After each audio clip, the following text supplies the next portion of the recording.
প্রিয়জনের কাছে ফেরা, তাই মনের আকুতি যেন অপেক্ষা শেষ হওয়ার। বাস স্ট্যান্ড, কাউন্টার কিংবা মহাসড়ক সবখানেই স্বজনের সান্নিধ্যে ছোটার ব্যস্ততা। সবারই লক্ষ্য বাড়ির পানে, যেখানে পথ চেয়ে কারো বাবা মা, কারো স্ত্রী সন্তান, আবার কারো ভাই বোন। প্রতি বছর এই সময় ঘরে ফেরা মানুষের স্রোত থাকে, এবারও আছে। তবে শুধু নেই মহাদুর্ভোগের সেই চিত্র।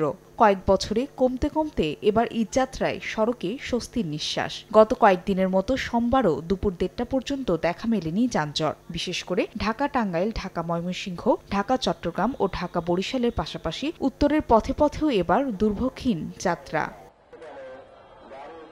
রাজধানী লাগোয়া গাজীপুর, ময়মনসিংহ ও উত্তরের জনপদে প্রবেশে গুরুত্বপূর্ণ অংশ।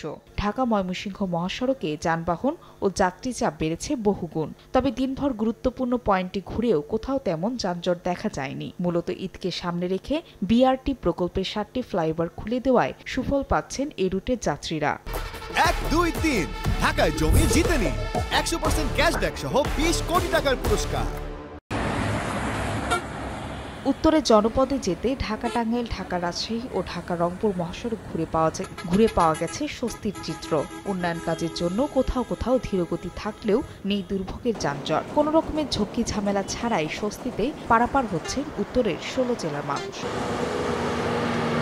পদ্মা সেতু উদ্বোধনের পর আগের জৌলুস হারিয়েছে ঢাকা বরিশাল নৌরুট। সেই সুযোগ পুরোটা লুফে নিয়েছে সড়ক পথ। দীর্ঘ সময় যাত্রা এড়াতে অধিকাংশ মানুষ ছুটছেন সড়ক ধরে। হাজার হাজার যান পাড়ি দিচ্ছে পদ্মা সেতু, কিন্তু কোনো জট নেই। বাইক, প্রাইভেট কার, মাইক্রো, বাস, ট্রাক সহ সব ধরনের যান পারাপার হচ্ছে। ফলে সড়ক পথে নির্বিঘ্নে বাড়ি ফিরছেন দক্ষিণাঞ্চলবাসী। পদ্মা সেতুতে যাইতে পারতাছি বাড়িতে পরিবার সহ। ঈদের জন্য এখন অনেক জ্যাম, এই যে মোটরসাইকেলের লাইন ধরে গেছে। এদিকে যাত্রীবাহী বাসের তুলনায় সড়কে বেশি দেখা মিলছে ব্যক্তিগত গাড়ি ও মোটরসাইকেল। অনেকে আবার খোলা ট্রাকে করে ঈদে বাড়ি ফিরছেন। এ যাত্রায় ভোগান্তি না থাকায় খুশি ঘরমুখী মানুষ। ব্যাপক উন্নয়নের সুফল বলছেন যাত্রী ও চালকরা। মহাসড়কে এবার অবস্থা ভালো। কালকে গেছি ক্লিয়ার রাস্তা, আজকেও ক্লিয়ার পাইছি। কোনো যানজট এখন তো পাই নাই। আশা করা যায় এবার যানজট বাঁচবো না। অনলাইন হয়েছে, এই কারণে আমরা গাড়ি চালা খুব আনন্দ পাইছি এবং আরাম পাইছি। আগে আসতে ধরেন যে 5-6 ঘন্টা লাগতো, এখন ধরেন যে মোটামুটি 2-2.5 ঘন্টাতেই আমি ঢাকা থেকে প্রায় বাড়িতে চলে আসছি আর কি। ঈদযাত্রা নির্বিঘ্ন রাখতে মহাসড়কের গুরুত্বপূর্ণ পয়েন্টে জেলা ও হাইওয়ে পুলিশ অবস্থান করছে।